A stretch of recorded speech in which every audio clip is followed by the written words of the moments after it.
Parvati Bhagini, Hari Om, you can start chanting the Gita Dhyana Shloka today. And anybody who is interested can either put in a message in the question box or can raise their hands for the future classes. So today you can go ahead, Parvati Bhagini, you're self-muted. Hari Om Bhagini. Okay, I'll start now.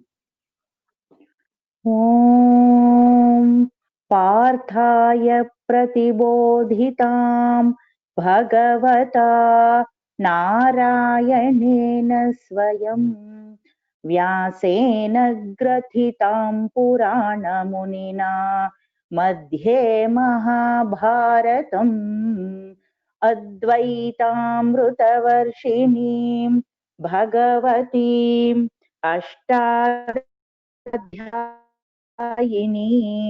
अम्ब त्वामनुसन्दधामि भगवद्गीते भवद्वेषिणीम्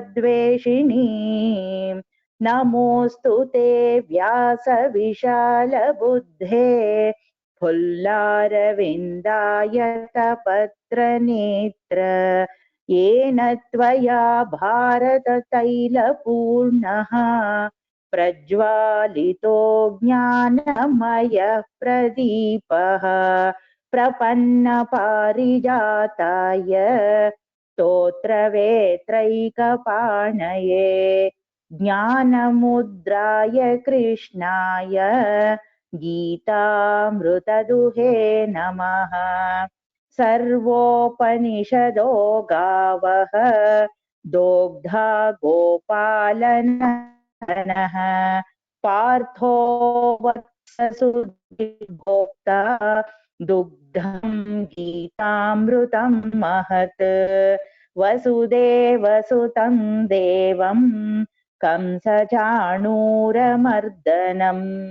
देवकी परमानन्दं कृष्णं वन्दे जगद्गुरुम् भीष्मद्रोणतटा जयद्रथजला गान्धारनीलोत्पला शल्यग्राहवती कृपेण वहनी कर्णेन वेलाकुला अश्वत्थामविकर्णघोरमकरा दुर्योधनावर्तिनी सोत्तीर्णा खलु पाण्डवैरणनदी कैवर्तकः केशवः पाराशर्यवचः सरोजममलम् गीतार्थगन्धोत्कटम् नानाख्यानककेसरं हरिकथा सम्बोधनाबोधितम् लोके सज्जन षट्पदैरहरहः पेपीयमानं मुदा भूयाद् भारत पंकजं कलिमल प्रध्वंसिनः श्रेयसे मूकं करोति वाचालं पंगुं लङ्घयते गिरिं यत्कृपातमहं वन्दे परमानन्दमाधवम् यं ब्रह्मा वरुणेन्द्ररुद्रमरुतः स्तुन्वन्ति दिव्यैस्तवैः वेदैः साङ्गपदक्रमोपनिषदैः गायन्ति यं सामगाः ध्यानावस्थिततद्गतेन मनसा पश्यन्ति यं योगिनः यस्यान्तं न विदुः सुरासुरगणाः देवाय तस्मै नमः। हरि ओम। हरि ओम भगिनी, धन्यवादः।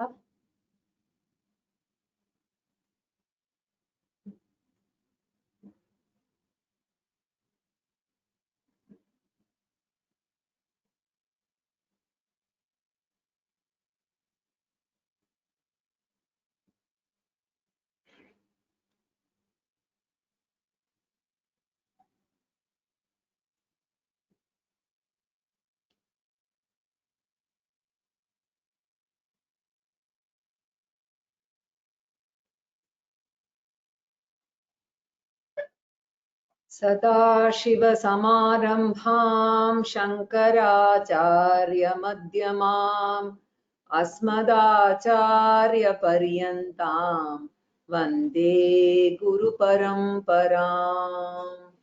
ॐ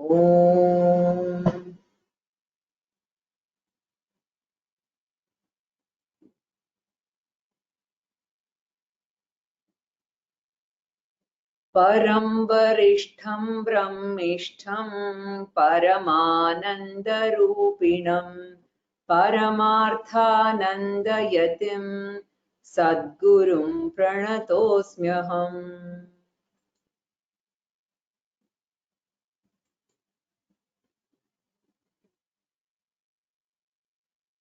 So up to the 12th verse, Lord Krishna is actually dealing with the topic of Jnanam, right? Which in the context of the 13th chapter has the meaning of all the spiritual values or virtues which will be helpful in gaining Jnanam and Moksha. So 20 such spiritual virtues are being enumerated, beginning from Amanitvam, Adambitvam. So we were actually seeing verse number 11, right? And I was talking about, and I was reminding you about the bhakti itself, right? The three facets: knowledge level progression of bhakti, devotional or expression level progression, and attitude or bhavana level. So, and I was talking to you about knowledge level being in the form of Ekarupa Ishvara, Vishwarupa Ishvara, right? And then slowly by studying the scriptures, we understand, right, what Apara Prakriti is. We saw it in the chapter 7, right? And the world itself is in the form of Apara Prakriti, and there is a higher nature which is called Para Prakriti, right? And Brahman is that higher nature, it's pure existence or pure consciousness. So slowly we understand from Ekarupa Ishvara to Vishwarupa Ishvara to Arupa Ishvara or Brahma Rupa Ishvara, Brahman basically, right? So bhakti is in terms of the knowledge of Ishvara, right? That is one facet. Then secondly, I also talked about my expression of bhakti itself, right? From Karma Yoga Rupa Bhakti to Upasana Yoga Rupa Bhakti to Jnana Yoga Rupa Bhakti, right? One should not stay in karma itself, just Nama Sankirtanam, etc. But we have to move to Upasana, and then from Upasana to Jnana Yoga Rupa Bhakti. And also we saw how bhakti can be used as sakama or nishkama, which means asking for some things for your own self or your panchanatma, and the other is nishkama bhakti, which is basically jnana vairagya siddhyartham, right? That being the purpose, right? In Annapurnashtakam we see Annapurne Sadapurne Shankara Prana Vallabe Jnana Vairagya Siddhyartham Bhiksham Dehi, right? So that is Jignasu Bhakti. So basically from Sakama Bhakti to Nishkama Bhakti, right? That is the other path, right? The ultimate expression of Bhakti, right? So we were seeing the 11th verse and we said Maicha Bhakti. What does that mean? If inner strength is required to confront unpredictable life situations, bhakti or devotion to God is compulsory, right? Just 1 second, I want to know if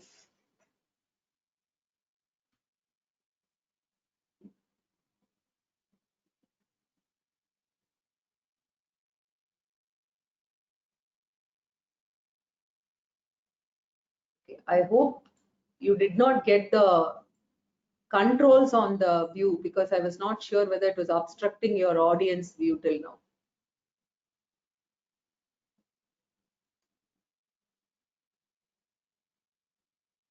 Okay, so looks like it was all right, fine. Okay, so we were talking about Maicha Bhakti. If inner strength is required to confront unpredictable life situations, bhakti, right, or devotion to God is compulsory, and therefore what Lord Krishna says here is Mai Bhakti Ananya Yogena. with total commitment, and avyabhacharini, with unwavering devotion, committed devotion for the sake of moksha, right? So all other purusharthas are ephemeral, right? Moksha alone is the real and only goal of human beings, right? When I use bhakti for spiritual growth, that is called avyabhacharini bhakti, right? So we were talking about religious materialism and religious spirituality when I actually stopped in the last class.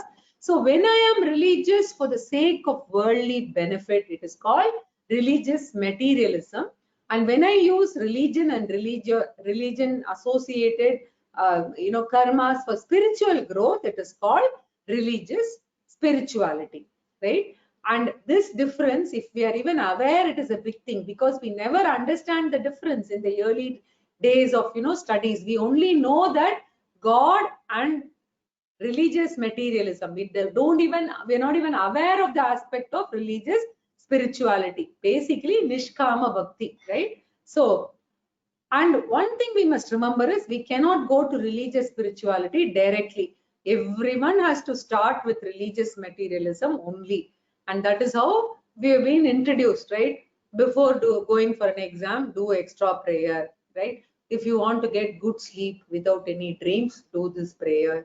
If you want to have a safe journey, do this prayer, right? All of that. We are taught like that in childhood, right? So we have been introduced to bhakti only for these purposes, right? But that should not be the end, right? So that is very important here. That is what is said here. And the next one is Vivikta Desha Sevitvam and Aratir Jana Samsadi, right? So we were seeing Aratir Jana Samsadi first.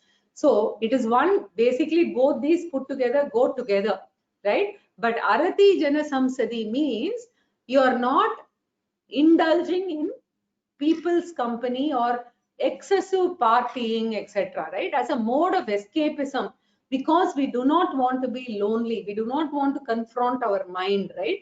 Because when we are lonely, the thoughts come in. So therefore, we want to escape that, right? And therefore, you just, a mode of escapism, we need people, we need company all the time, right? So, and if that company is at least satsanga, which is what Shankaracharya says, satsangatve nitsangatve nirmohatvam, at least the company of such spiritual people will lead you to spiritual journey, right? But if you are in the company of materialistic people all the time, that can only lead to more and more of you're going away from the main goal of life or the main purpose of life. So one of the worst expressions of samsara, right, is the sense of loneliness, right? Loneliness is one expression of samsara, and we try to escape that. And as we become older and older, and as people below that, above that age start passing away, you start getting more and more lonely, right? And Swamiji normally uses the acronym federal problem, right? FE standing for fear, D standing for depression, and RE for regrets, right, in life. And L is, of course, being lonely, because the children are in some other country, your friends have all gone one by one, and you're all by yourself, right? So to confront that problem, right? So Vivikta Desha Sevitvam, right? Let us learn to enjoy seclusion. And Shankaracharya says in Sadhana Panchakam, Ekante Sukhamasyatam Paratare Chetas Samadhiyatam Purnatma Susamiksyatam Jagaditam Tadbaditam Drishyatam Prakarma Pravilapyatam Chitibalanapyuttaraihi Shlishyatam Prarabdam Tviha Bhujyatam Ata Parabrahmatmana Sthiyatam. Live happily in solitude and focus the mind on God, right? So see carefully the infinite self and notice how it eliminates this fleeting existence called the world. And through the power of consciousness, dissolve your past karma, remain unaffected, right? Shankaracharya says in Sadhana Panchakam, right? So if there is nobody around, instead of complaining about that, if we use the time, right, to meditate or to revel in our own higher nature or to listen to classes again and again, right? So Purnatma Susamikshyatam Jagaditam Tadbaditam Drishyatam. Acharya says, I am the ultimate reality. I alone lend Satchitan Ananda to the Nama Rupa Prapancha. It's an opportunity for Nididhyasana, the seclusion or the loneliness, right? So, and Lord Krishna says, now and then try to spend some time alone in seclusion, right? Very interesting that even in one of the management school programs that I was there some time back, and they were having a course on Gita, one of the exercises given, right? I was very surprised at IIM Bangalore, in fact. What the exercise given was, can you stay without mobile, TV, right? Talking to people without mail for 2 hours, not even 1 day, right? So it is becoming more and more difficult, and Lord Krishna repeatedly says that learn to spend more time alone in seclusion, right? If you are serious about a spiritual journey, right? Vivikta Desha Sevitvam means seclusion, right? And obviously these days, automatically when the children grow up, they leave the house, not like earlier days where you had a joint family and therefore, you know, your samsara continued and your attachment continued for a very long time, right? So if this happens and if you are alone, Lord Krishna says that learn to enjoy this, right?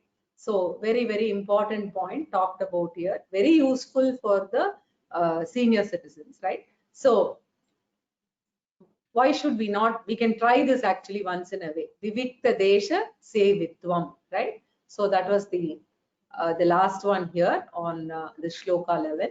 So continuing, Adhyatmanyana Nityatvam, Adhyatmanyana Nityatvam, Tattvajnanartha Darshinam, Tattvajnanartha Darshinam, Tattvajnanartha-darshanam etadjnanamiti proktam etadjnanamiti proktam ajnanam yadatonyata ajnanam yadatonyata.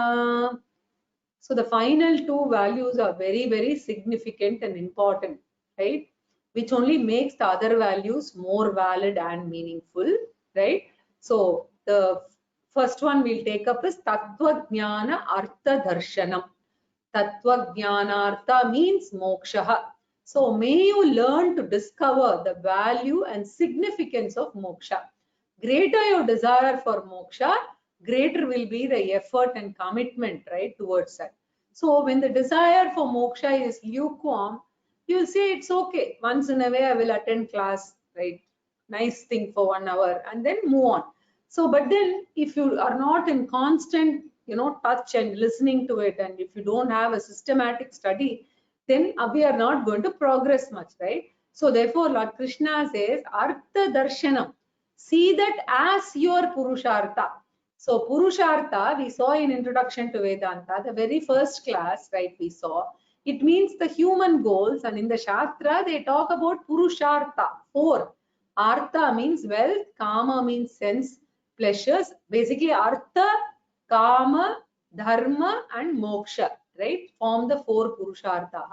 And Moksha is the one which is the liberating knowledge, right? So I should know that all the other 3 Purusharthas are only ephemeral or seeming Purusharthas. The human Janma is meant for moksha, the 4th Purushartha, which is the real one, right? So Lord Krishna here uses the word Tattva Jnanartha, right? A Purushartha which can be achieved only through Jnanam, right?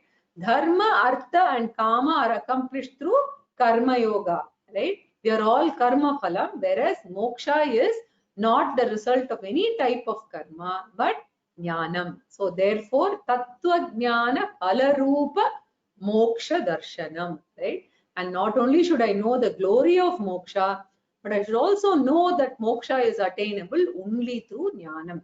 So naturally, then what will happen? My effort will be for attaining the Jnanam, Shravanam, Mananam and Nididhyasanam. So to remember the definition, right? Consistent and systematic study of Vedantic scriptures for a length of time under the guidance of a competent acharya, then assimilating that wisdom, right? So this value I must discover. Therefore, Tattva Jnanartha Darshanam means understanding the significance of moksha and jnanam. And once we have got that, then I know that jnanam is great. I have to put in the effort. Adhyatma Jnana Nityatvam, regularly dedicating some quality time for the pursuit of knowledge, right? Not just 1 hour per week, but doing other things also.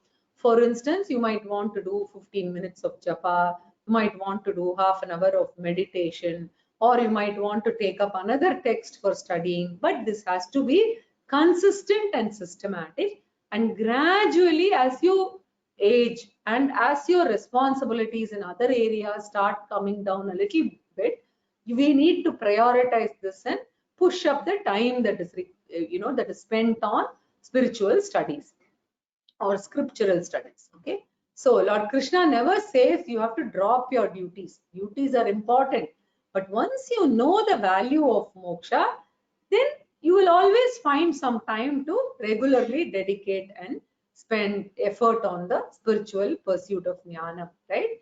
And minus the jnanam, all the previous values are of no use, right? So Shankaracharya says, now very important point here, he says, Patyam is important, right? Which is, the diet, but Aushadam is also important. So Patyam minus Aushadam is meaningless, right? So finally, Adhyatma Jnana Nityatvam is Aushadam, the medicine. We have to study. Everything else, all the other values are Patyam or the diet, right? Thus, the 20 virtues Lord Krishna completes and says, Etad Jnanam iti proktam. Etad means these 20 exercises put together is called Jnanam in this context. And Ajnanam yadatonyata. All the others, that is the opposite of all this, is Ajnanam. Right? If it is Amanitvam, which is a value, then Manitvam you should not do. That is vanity. Manitvam is opposite of humility, right? So you just remove the a, right? Adambitvam means dambitvam. Ahimsa means don't indulge in himsa, right? Like that, okay? Shanti means akshanti. May you be tolerant. So akshanti means no tolerance or impatience, right? So all the opposites, may you not indulge, that is called ajnanam, right? So with this, the topic of values is over, right? And interestingly, if you see, right, so this is the meaning of all 8 to 12 put together. So all of them are listed here. They are so important that Dayananda Swamiji gave a series of talks on the value of values. That's the book's name now, because somebody has taken the trouble to edit and publish the book. And it's a very beautiful book covering all of these 20 virtues, right? And Swamiji makes a very, very beautiful statement. Any value is a value only when the value of the value is valued by you, right? Any value is a value only when the value of the value is valued by you, right? So very important point, and this book is very good. It's even available on Amazon in case you want to buy and read it. Value of Values by Pujya Swami Dayananda Saraswati. Right? Entire book is dealing with 5 shlokas. So with this, we complete the Jnanam topic. And for you to take a look at it, I've just cross-referenced the verse numbers also, and I've summarized all the 20 virtues with the cross-referencing to the exact verse. Okay, and brief English meaning also. If you want, you can take a printout and keep, because these values are very, very important. So next topic is Nyayam, right? So Nyayam means that which is to be known by everyone, because it is worth knowing by the entire humanity, right? It is called Nyayam, and this is from verses 13 to 18. 6 verses on Nyayam, and in the introduction itself, right? I don't know whether you remember, I pointed out that Nyayam, Kshetrajnaha, Brahman or Purusha, all of them refer to the same thing. They are synonyms. Okay. Therefore, we must understand that there is subtle difference in how you look at Brahman, and that is the difference between these three terms, right? And we did understand what is Kshetrajnaha. Now we are going to get more aspects of that. Okay, continuing. Neyam yattat pravakshyami, Neyam yattat pravakshyami, Yajñātvāmritamashnuते, Yajñātvāmritamashnuते, Anādimat param Brahma, Anādimat param Brahma, na sattanna saduchyate, na sattanna saduchyate. First, Lord Krishna talks about the benefit of gaining this Brahma Jnanam. He says the benefit is transcending mortality and the fear of mortality. Samsara or human bondage is often described as mortality or death, and because of the mortality, we have got a permanent sense of insecurity or fear. Right at the time of birth itself, we have this insecurity because the child clings on to the mother's dress, right? So the sense of insecurity starts at the time of birth and it continues throughout life, right? So the source and the cause may vary, but the sense of insecurity is there. As we grow older and weaker, physically, mentally, right, it becomes more, it multiplies, right? So moksha is defined as freedom, right, from the sense of insecurity. Abhayam pratishtam vindate, and that is what is said here. Nyayam yat tat pravakshyami. I shall now talk about Nyayam, which is to be known by every human being because the problem of insecurity is universal. One feels insecure because of lack of wealth or lack of health, can be lack of relatives, anything, right? So the entire humanity has this problem of insecurity. Yajñātva, having gained this knowledge, amritam ashnute, a person attains immortality. So he conquers mortality and the fear because of that. And that is what is given in the famous Brihadaranyaka mantra, Asato masat gamaya, from untruth, O Lord, may you lead me to truth. Tamaso ma jyotirgamaya, from ignorance, may you lead me to knowledge. Mrityorma amritam gamaya, so lead me from mortality, right, and mortality caused insecurity to the ever secure moksha. Yat jnatva, gaining this knowledge, amritam ashnute, one attains immortality. Now all other branches of science, they are not compulsory. That is why if you see people study engineering, people do medicine, people do science, etc. It is not compulsory, every branch of, material science. Whereas here, this knowledge is compulsory for everybody if you are serious about getting past the insecurities, right? So having given the introduction in the first half, right, of the shloka, the second half onwards, the revelation of Brahman takes place from the second line up to the 18th verse. First, he points out that the Nyayam mentioned here is nothing but Brahman, and the word Brahman means that is limitless, time-wise, same space-wise, and attribute-wise. Time-wise, not there. Spatial limitation is not there. It is all pervading, right? And it is eternal also, right? Attribute wise limitation is not there because it does not have any attributes. Now a chair is limited by the chairness associated with its attribute. Every object in this creation is limited as a particular object. The exclusion, right? Because if a particular object is a fan, it can't be a tube light. If it is a chair, it can't be a table, etc. Right? So the exclusion brings in limitation. Fan is limited by fanness. Human is limited by humanness. Male is limited by maleness. That ness is called attribute-wise limitation. Right? Brahman being attributeless, it does not have even that limitation.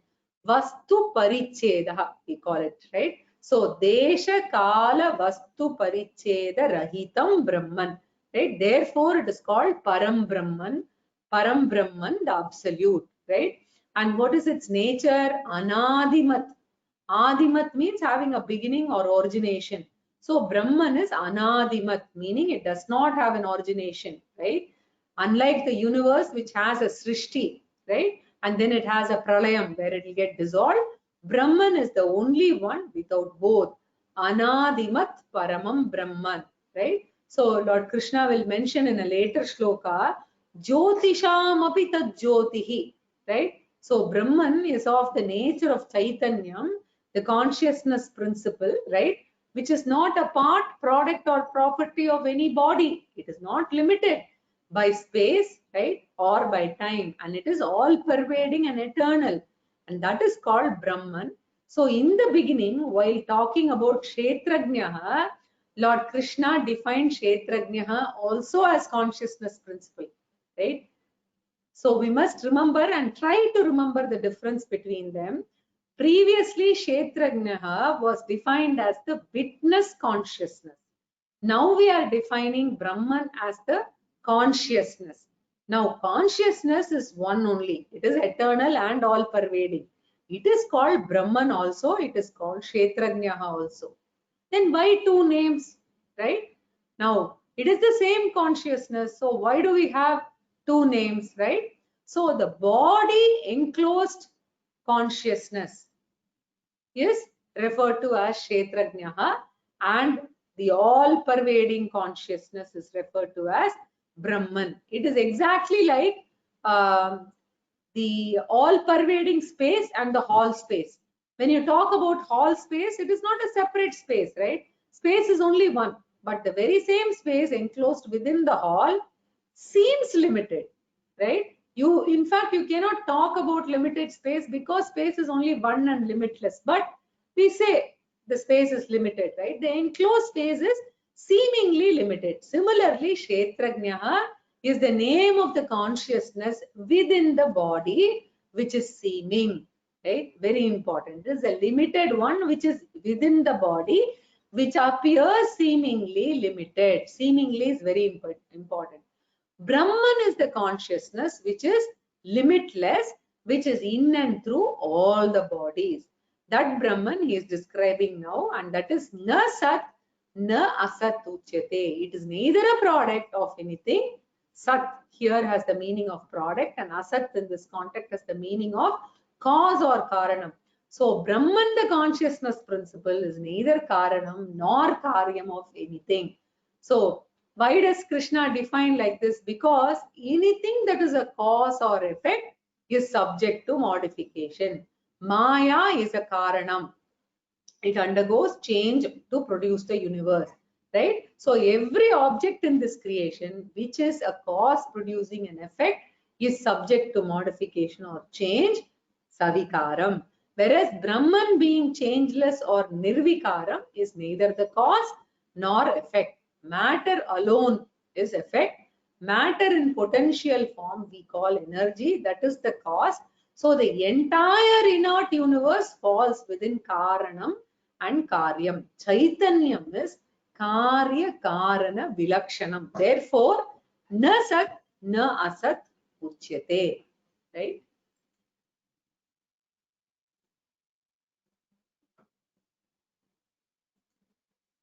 सर्वतः पाणिपादं तत् सर्वतः पाणिपादं तत् सर्वतोक्षिशिरोमुखं सर्वतोक्षिशिरोमुखं सर्वतः श्रुतिमल्लोके सर्वतः श्रुतिमल्लोके सर्वमावृत्य तिष्ठति सर्वमावृत्य तिष्ठति. Now, when consciousness is enclosed within the body, it is called Kshetrajnaha, and it is associated with one particular body only, right? So just as Ghatakasha means pot space, is associated with one pot, Roomakasha is associated with one room. Kshetrajnaha is associated with only one enclosure, Whereas Brahman being the all-pervading consciousness, it is not associated with any particular body alone, but it is associated with all the bodies. That is why Lord Krishna said, Kshetrajnam chapi mam vidhi sarvakshetreshu bharata. So Kshetrajnaha is enclosed within one body. Whereas Mam, which is Brahman, it is in all bodies, right? So all the bodies are associated with one all-pervading Chaitanya and Brahman, right? And Brahman associated with all the bodies is called Vishwarupa Ishvaraha. So Brahman alone is associated with all the bodies of the creation. And when you have that darshanam in front of you of the universe, it is called Vishwarupa Ishvara, which we saw in great detail in 11th chapter. Right? So Lord Krishna here refers to that and says, Sarvata Panipadam Tat. Right? Kshetrajnaha has got the body only in one location, whereas Brahman has got body where all bodies are Brahman's body. Therefore, Sarvataha Panipadam Tat. It has got many hands, feet, etc. All the hands and legs belong to the Brahman, the Samashti, the total. Just as, a chief minister is associated with one particular state, whereas the prime minister is associated with all the states. Like, very similar to that. They don't extend it too much, the example. So Bhagavan identifies with all. So Sarvataha Panipadam Tat Sarvataha Akshi Shiromukam. Right? We have seen in the 11th chapter. The same idea means eyes. Akshi means eyes. Shiraha means head. Mukam means mouth. Right? So in the 7th chapter, the body part is referred to as Apara Prakriti and the consciousness part is referred as Para Prakriti. So Sarvatokshi Shiromukam Sarvataha Shrutiman Lokaha. Shruti means ears in this context, right? It is the ear or Shravanendriyam. Bhagavan has got ears all over, right? So Sarvam Avritya Tishtati. Bhagavan has got ears everywhere and Brahman pervades everywhere as the consciousness behind all and it abides, right? Everywhere. Continuing. Sarvendriyagunabhasam Sarvendriyagunabhasam Sarvendriyavivarjitam Sarvendriyavivarjitam Asaktam sarvabhrutchaiva Asaktam sarvabhrutchaiva Nirgunam gunabhoktrucha Nirgunam gunabhoktrucha. Now Lord Krishna is entering into a very serious subject matter. Sarva Indriya Gunabhasam. That Brahman alone seems to be doing all the activities when the bodies and minds are engaged in activity. Because of the proximity of the active body, mind and body with the consciousness seems to be active and moving. Just as when the body is here, consciousness is also experienced in the body. When the body moves from one point to another point, you experience consciousness there also. But in this place, consciousness is not experienced. When the body moves from one place to another, like suppose you have two bodies and in between there is some place. In the gap, consciousness is not experienced. Only in the body, the consciousness is experienced, right? So in the place, in the gap, it is not experienced, right? So when the body moves from one place to another place, the consciousness also seems to move along with the body. Therefore, the movement which belongs to the body seemingly belongs to the consciousness. In reality, the consciousness is all pervading, right? Consciousness itself does not move from one place to another. Why? Because consciousness is there everywhere. It is just that we are not able to discern it in the absence of a body, right? So it appears as if the consciousness is moving from one place to another, right? It's exactly like I have my hand here. and I move my hand to another point, right? The hand has moved, right? So what about the light? It appears as if the light has also moved, right? But that is not so. We are discerning the hand along with the light, right? So the hand alone moves, the light seemingly moves without really moving. So similarly, consciousness does not move from one place to another. It does not do any action, right? All the actions and movements belong to the body, the mind, the sense organs. And because of their actions, Brahman or Ishvara seem to be doing a lot of varieties of actions. Therefore, Sarva Indriya Guna means the activities of the sense organs, Abhasam, they seemingly appear in Brahman, the Chaitanyam, as though Ishvara is doing, right? So that is why in the 4th chapter, Lord Krishna said, even though I claim to be Shrishti Sthiti Laya Karanam, I take avatara, I do leelas, etc.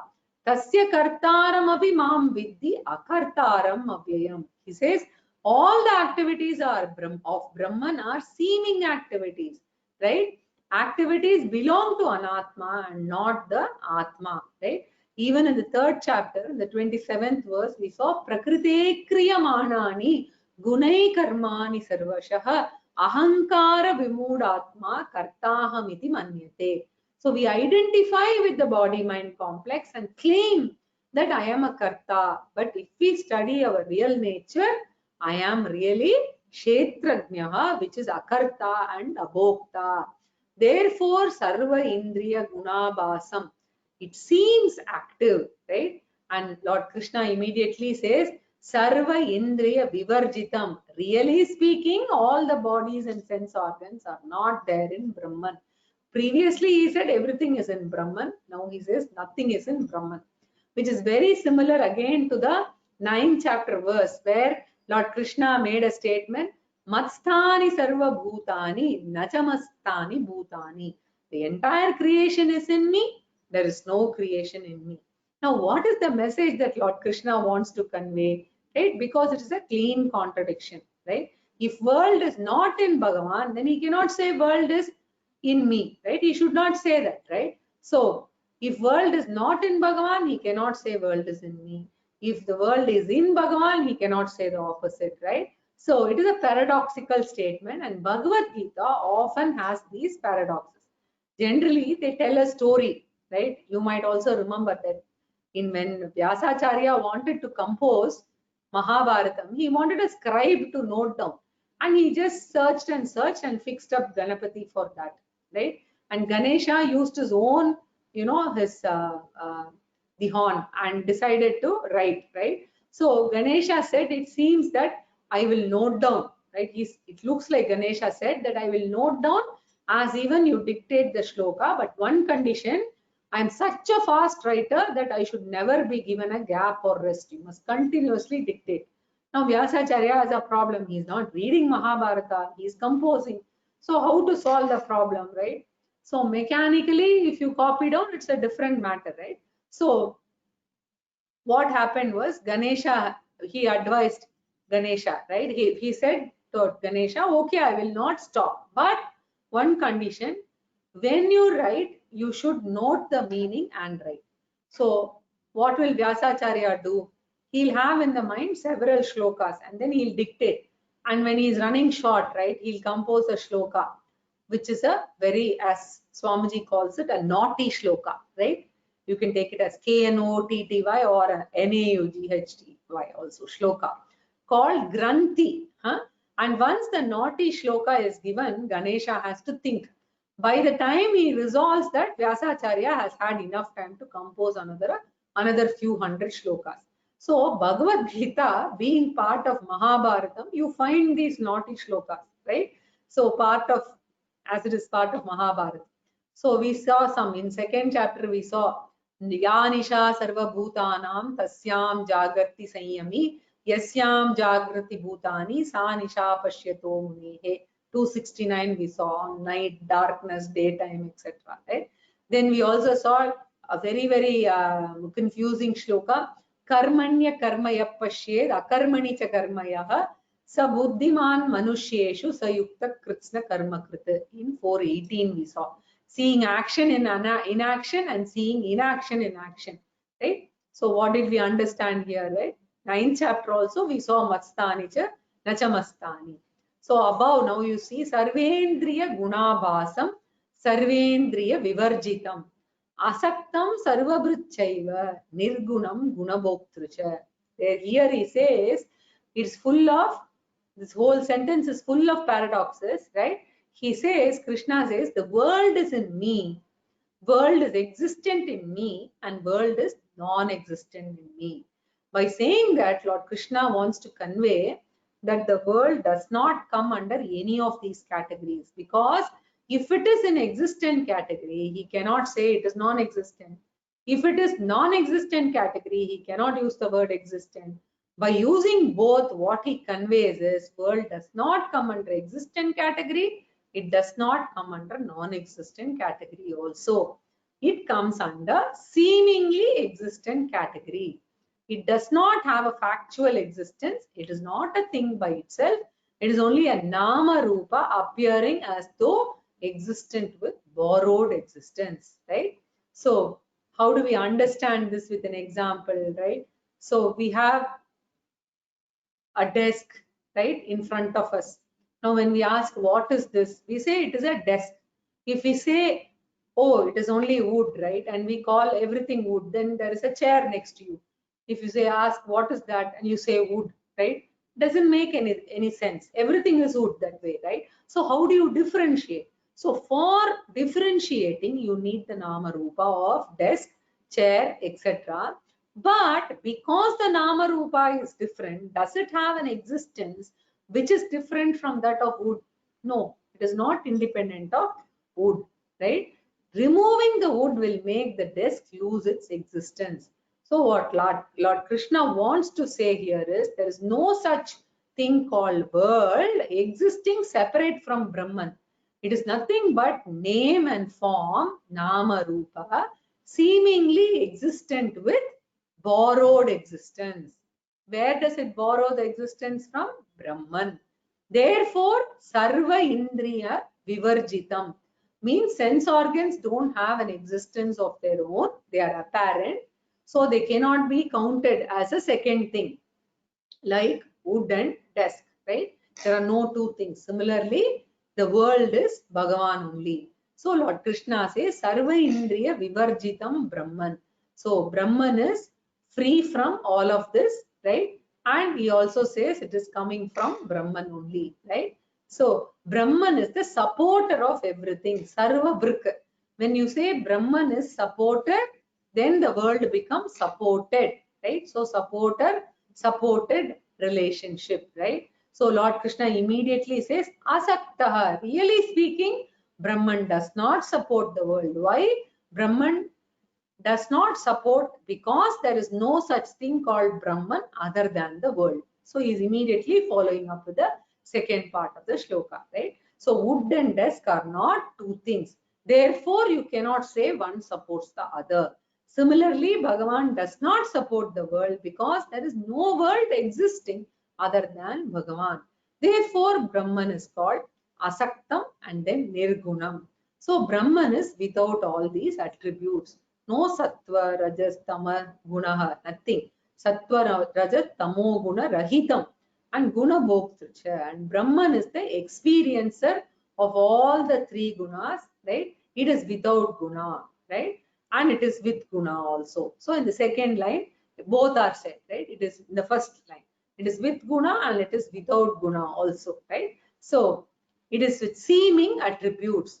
Now, this concept alone is referred to as mithya. The word mithya is used to represent this category, which is seemingly existent. Whatever is experientially available, but on inquiry disappears, is referred to as mithya, right? Now, hall is experientially available, but on inquiry, we know there is no hall other than the wall.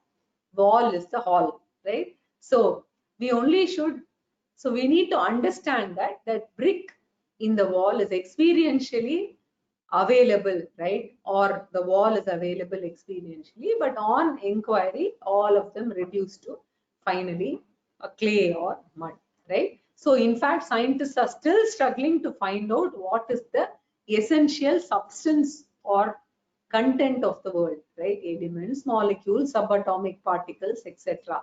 So what is the ultimate truth which alone exists and all others are only appearance of that one truth? Lord Krishna says consciousness alone is that one truth which is appearing as all these things.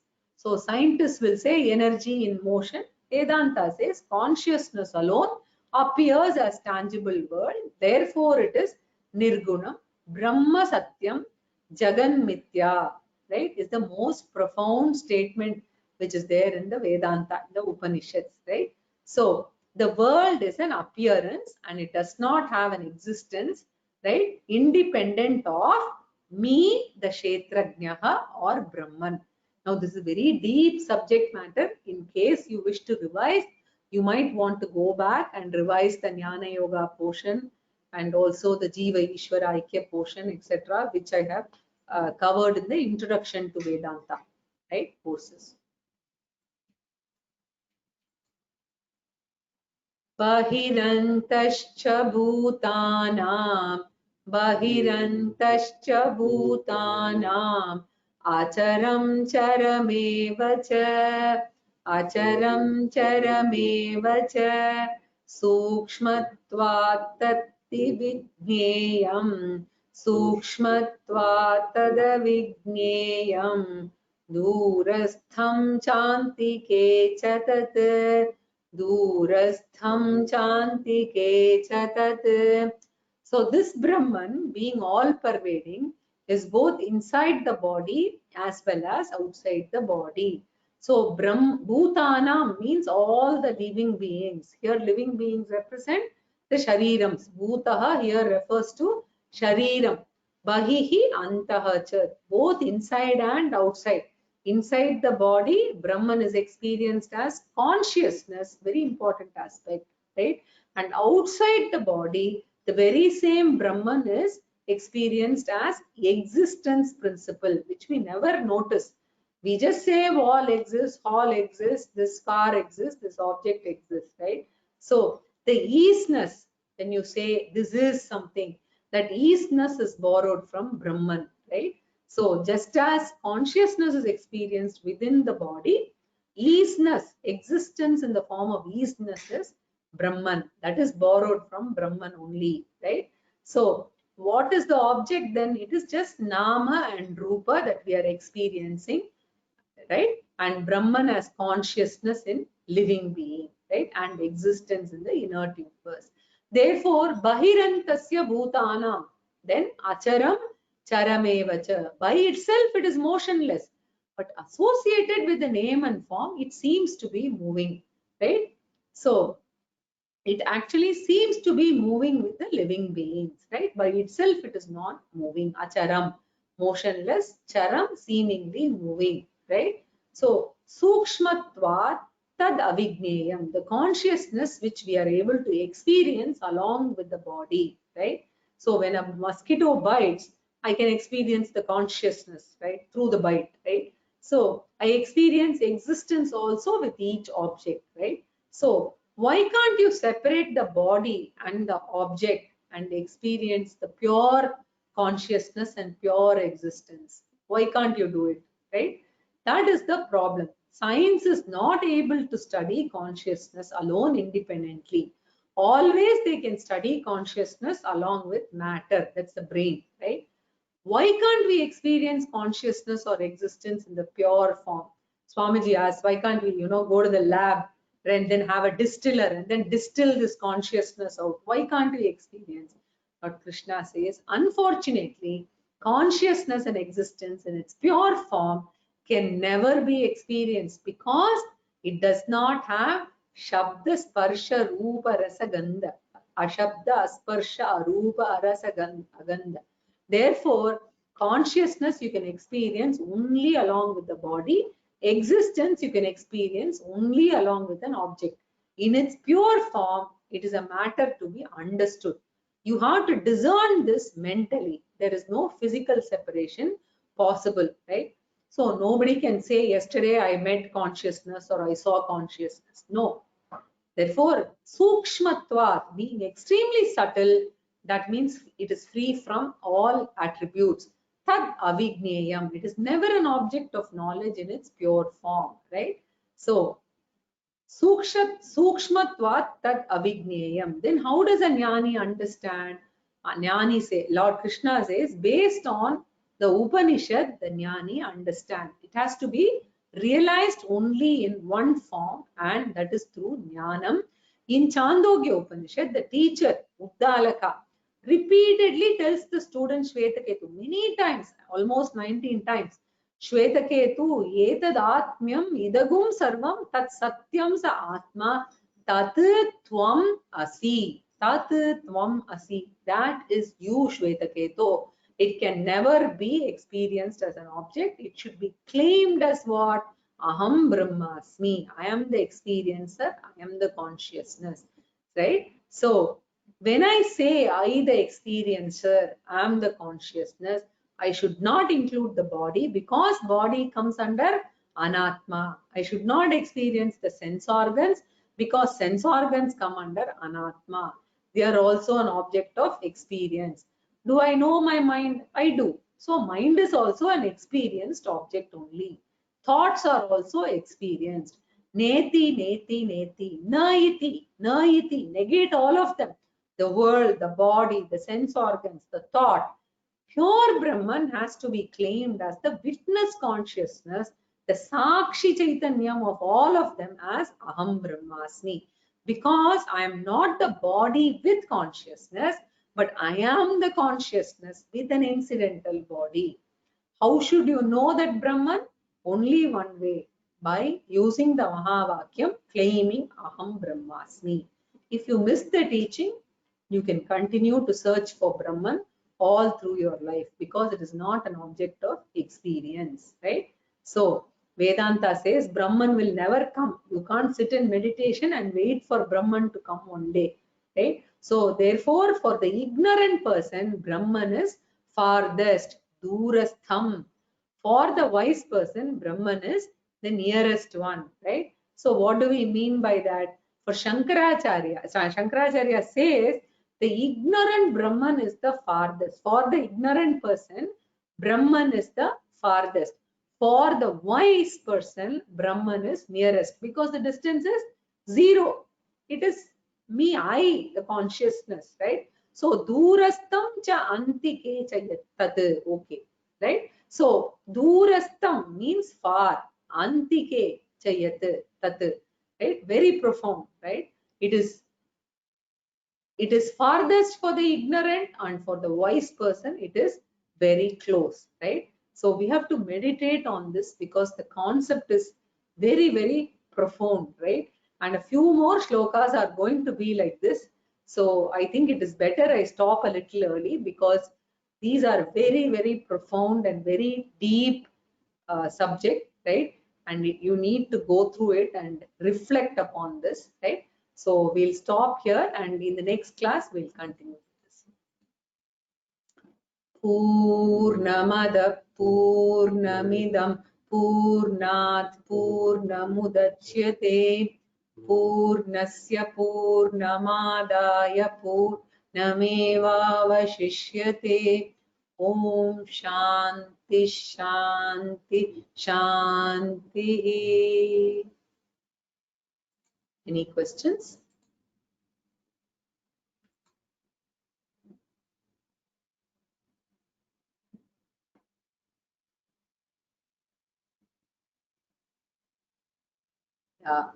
Somebody has asked, I love to spend time in seclusion without mobile, TV, phone, and I am told that this is not normal, right?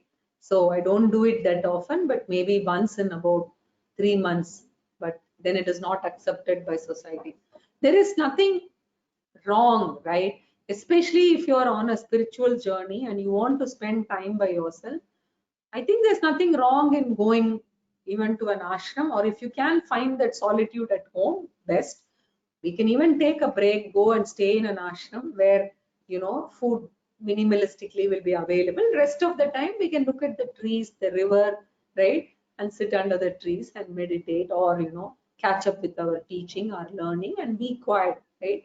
There's nothing wrong in it, right? So, and also regularly practicing Mauna Vratam is supposed to be very, very good, right? At least once or twice a month, maybe along with Ekadashi, we can do it. When we are working, it is not possible in corporate life, but maybe after, sometime when we do have a day off or something, we can try that, right? Nothing wrong in, liking seclusion and spending time like that.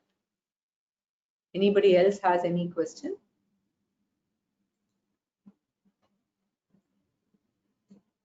You can put up your hands also if you want to ask. Very important portions now we are studying, right?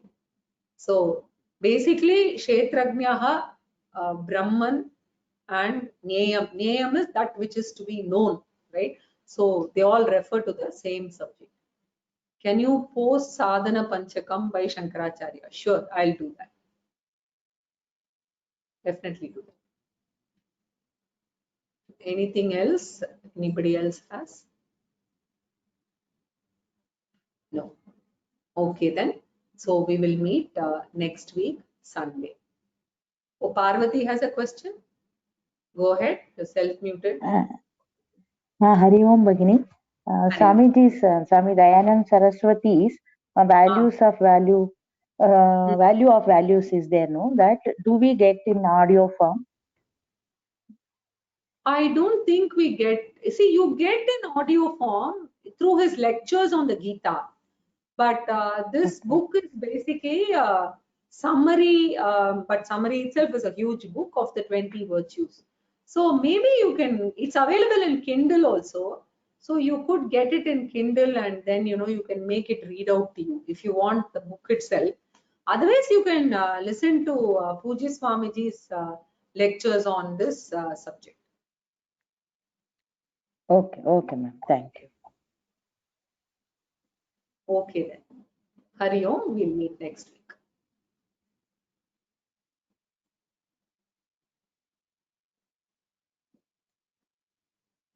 Gudhartha Deepika Karika gives light on this. Yes.